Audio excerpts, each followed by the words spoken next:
సంక్రాంతి రద్దీని క్యాష్ చేసుకుంటున్న private travel ఏజెన్సీలపై మెరుపు దాడులు చేశారు విజిలెన్స్ అధికారులు. ద్వారకా నగర్లోని ఎస్వీటీ ట్రావెల్స్ పై దాడులు చేసి భారీగా తత్కాల్ టికెట్లను స్వాధీనం చేసుకుని ముగ్గురిని అదుపులోకి తీసుకున్నారు. రద్దీ ఎక్కువగా ఉండడంతో రైల్వే సిబ్బందితో కుమ్మక్కైన ట్రావెల్ ఏజెన్సీలు టికెట్లను బ్లాక్ చేస్తుండటంతో సామాన్య ప్రయాణికులకు టికెట్లు దొరకడం లేదు. నగరంలో మిగతా ఏజెన్సీల్లోనూ సోదాలు చేస్తామని హెచ్చరించారు రైల్వే డీసీఎం యాదవ్.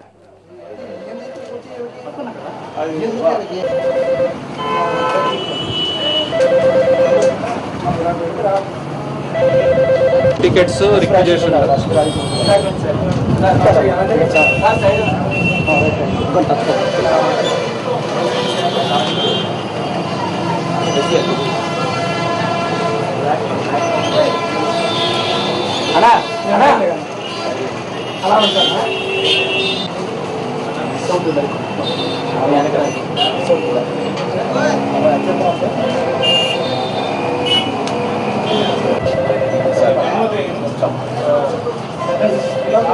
అవి కూడా అది మన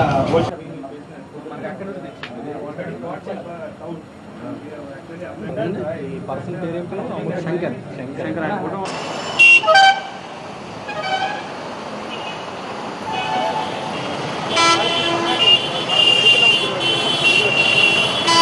అమౌంట్ పట్టుకొని రావడానికి బ్యాగ్ వస్తున్నాను, కౌంటర్ అని అడిగారు. సార్ ఇలాగ అమౌంట్ లెస్ ఉంది, తీసుకోమంటారా లేకపోతే వద్దంటారండి, క్యాన్సిల్ చేసేయండి అన్నారు. అంతే. అయితే పక్కన కూర్చొని కూర్చోబెట్టారు, తీసుకొచ్చారు.